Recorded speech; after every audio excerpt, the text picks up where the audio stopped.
Hamas are trying their hardest to disrupt the distribution of aid because they know that hungry Palestinians serve their cause. But Hamas didn't bomb this convoy. It's the Israelis that did. And I'm just asking you directly, will anyone be held accountable for this particular incident? Let's move on to the facts.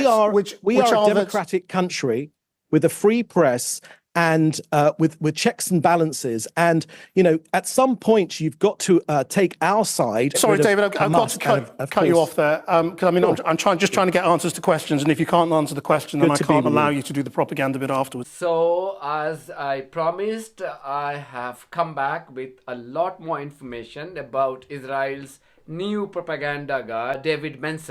You know, David Mencer now has become the official spokesperson of the Israeli government after that old chap, that Eilon Levy, was suspended or fired for whatever you call it. So one fake news peddler gone, another fake news peddler has arrived. And as we saw how he was given a royal treatment by Channel 4 presenter Krishnan Gurumurthy the other day, and the video has gone viral. You have seen it. We have broadcast from our channel, and Krishnan Gurumurthy has been trending since then. Now, as I said briefly in my last video, that the guy has a deep relationship with the Labour Party, and that explains why the Labour Party has taken a pro-Israeli stand, you know, all throughout this conflict, even after the brutal murder of 35,000 people, including 17,000 children. Even the brutal murder of 17,000 children, toddler babies, you know, want enough for the likes of Keir Starmer, Angela Rayner, David Lammy, and various other leaders to be moved. They have continued to stand shoulder to shoulder with Israel. Because if they didn't, they would have asked for the suspension or the banning of arms sale to Israel. But they haven't. So that shows which side of the spectrum they stand. So as I mentioned in my last video, that David Mencer, he used to be the director of what we call Friends of Israel, Labour Friends of Israel. He used to be the director, not just for 1 day or 1 month or 1 year, for 6 years. For 6 years. And I'm going to play a couple of videos that will help you understand, you know, the deep conspiracy behind the hounding of Jeremy Corbyn from the Labour leader. First, this video, in which this is a video from Talk TV where he appeared some time ago. I think it was last year in November.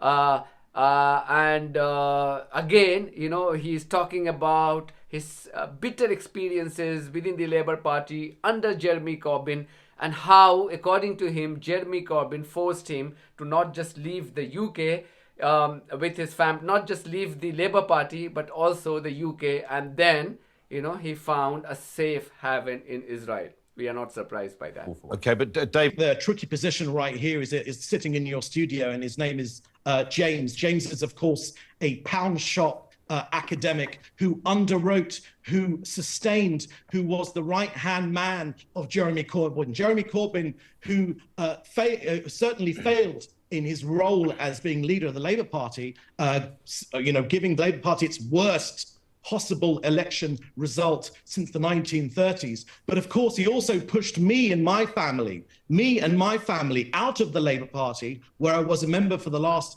20 years or so. And he pushed me and my family over to live in Israel. That's what anti-Semitism does. Now, this chap, I mean, he's been giving plenty of interviews, and in almost every interview, particularly in the aftermath of the brutal murder of 7 foreign aid workers, you know, he's been admonishing media people. Any media person who asks him difficult questions, he would come back saying that, look, I don't need any lesson from you guys because we have a free press in Israel. And that's a joke. That's a cruel joke. Because if Israel had a free press, they wouldn't ban Al Jazeera only a few days ago. They actually passed a law in their parliament, so-called parliament, to ban a news outlet which has been broadcasting honestly, because their coverage was not being liked by the current regime of Netanyahu. Now, if there was a free press in Israel, surely they would have allowed free access to international journalists in Gaza. But you can't. In the early part of this conflict, they allowed some journalists access to Gaza, but they had to be embedded with the Israeli occupation forces, and they could not broadcast anything without the approval of the regime. I mean, all these journalists have gone on record to say that. So I'm not creating a fiction here. In the second video, I mean, this again, looks like some time ago, a few months ago, where he's talking about his frustration with Jeremy Corbyn. And what he's saying is that there is a fear amongst the British Jewish people. That how can a man who is anti-Semite, according to him, walk into the 10 Downing Street? This is David Mencer, a UK-Israel political communications specialist and the former director of the Labour Friends of Israel. Jewish people are particularly worried in the UK. What will happen if, for the first time in their history, an active anti-Semite, someone that lays wreaths at terrorists' graves, someone that is friends with Holocaust deniers, actually walks through the door of number 10 Downing Street? That is a real concern for British Jews. Absolutely right. So now you see, he's a former director of Labour Friends of Israel, now the official spokesperson of the Israeli government, was spewing venom against Jeremy Corbyn, and then there was a conspiracy to oust Jeremy Corbyn from his position as the Labour leader, and now there are efforts to also make sure that he doesn't contest on Labour Party again. Now you see the conspiracy, you can join the dots. Who would have benefited a lot from the ouster of Jeremy Corbyn as the Labour leader? Just think for a moment, if it was Jeremy Corbyn as the Labour leader now instead of Keir Starmer and his supporters in the front bench, as opposed to these 4 or 5 people who have become a villain of sorts, for their questionable stand on Israel and Gaza. So who would have benefited? So are you surprised that the guy who is now the official spokesperson of the Israeli government used to be the director of Labour Friends of Israel, and the person who almost, he admitted, if you make out from his statement, that he too was not happy with Jeremy Corbyn. In fact, he says in the first video that we played, in that video he says that he was hounded out of the Labour Party and he and his family were forced to leave the UK by Jeremy. So who benefited a lot from the ouster of Jeremy Corbyn and him being replaced by the current bunch of people managing the affairs of the Labour Party? Just understand the link. This is very, very dangerous link. As I said in my other video this morning, that Sir Alan Duncan criticizes certain leaders within his party for their alleged links with the Israeli government. And what happens? Within hours, the Conservative Party launches an investigation against him. That's how dangerous it is to criticize Israel in 2024 UK. You can criticize the king, you can criticize the government, your own government here. You can criticize almost everybody. You have a freedom of speech. But you don't have a freedom of speech to criticize Israel, a foreign government.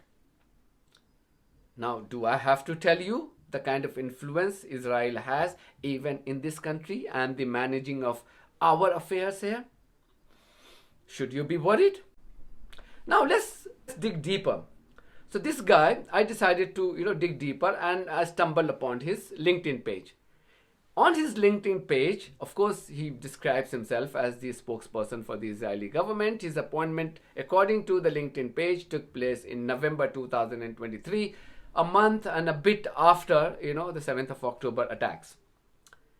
Now, in his history, in his career profile, he says that he is the founder of Rafael Consulting. Rafael with P-H-A-E-L, not F-A-L.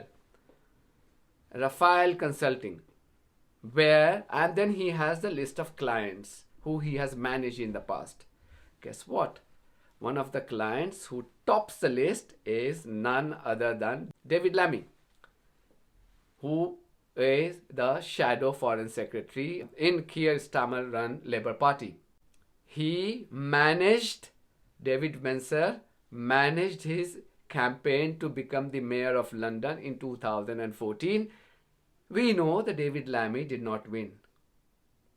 And we know why he did not win. If this chap was managing his campaign, you can imagine, no wonder he had only got 9% votes.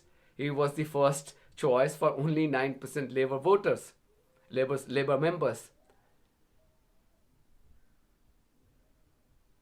So yeah, David Lammy. And now we know why David Lammy has been resolute right from the day one. The kind of language he used to say, raped, babies raped. His words, babies raped. 1,300 people dead, murdered, babies raped. We know from the deposition of United Nations member that story had no truth.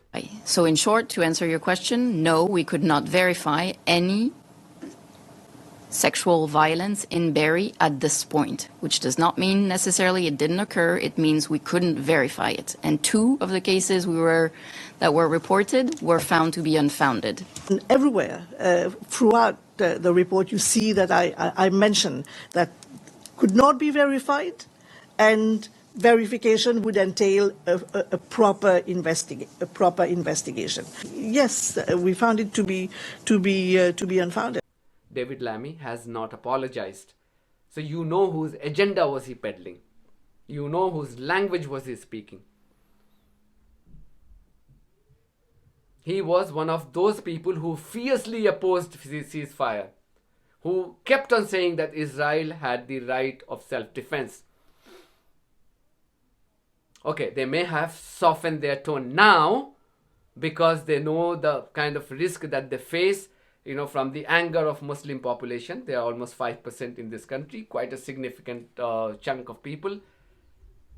So they may have softened their stand now, but they haven't apologized for their despicable utterances in the past. The guy also says that he enjoyed a 43 million partnership with Department of Education, UK Department of Education, in his role as a founder of Rafael Consulting.